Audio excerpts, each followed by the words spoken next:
Chapter 23. Sri Sadguru said, "Now I am proceeding to tell you the gist of the book 3, which elaborates the lineage of Sri Madhvacharya.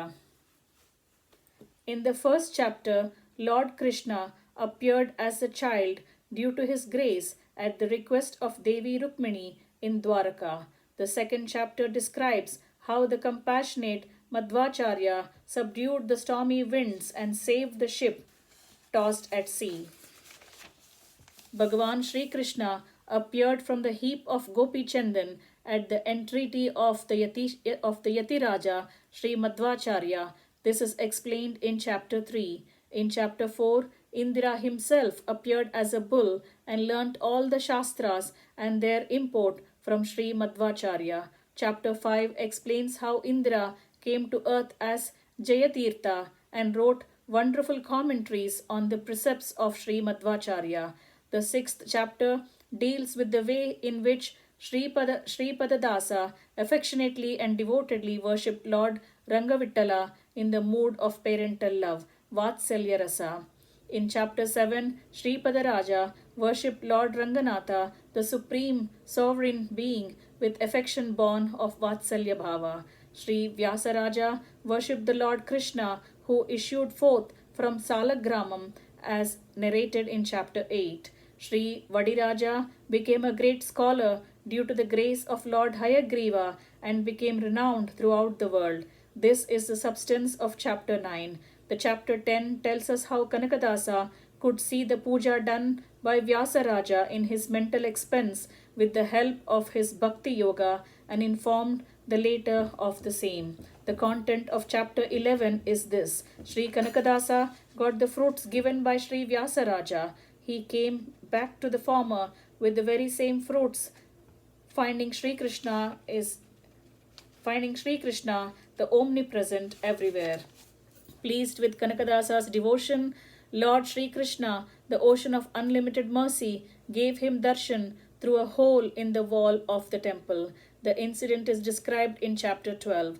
Chapter 13 deals with this incident. Lord Panduranga himself came to Purandaradasa in the guise of a Brahmana and begged for alms. Sri Purandaradasa was lifted ashore from the sea of samsara by the merciful Lord Sri Panduranga. Then the noble man cried out of gratitude. This is the subject matter of chapter 14. The 15th chapter gives an account of Sri Purandaradasa's life afterwards. The unswearing devotee developed great detachment, renounced all his riches, and left for Pandaripuram. In chapter 16, Sri Panduranga threw light on the greatness of Purandaradasa through his Leela on this earth. Chapter 17 tells how Mahatma Vijayadasa was lifted out of abject poverty and became a realized scholar by the blessings of his Guru. The noble devotee Sri Gopaladasa saw Sri Krishna everywhere. Thus, when a woman brought him some cow's milk, he poured it on the sand, thereby bathing the Lord's deity even from that place. Chapter 19 describes how a scholar vilified a Bhagavata, later repented for his offense and turned into a devotee named Jagannatha Dasa. Chapter 20 narrates this course of events. Sri Vijayendra reached Kumbakonam. By the grace of Lord Hari, he defeated in argument a Shaivite who had been inimical to Lord Vishnu. Chapter 21 tells us that Sri Raghavendra, the most illustrious Jnani, shed light of glory of the Vedas on the earth.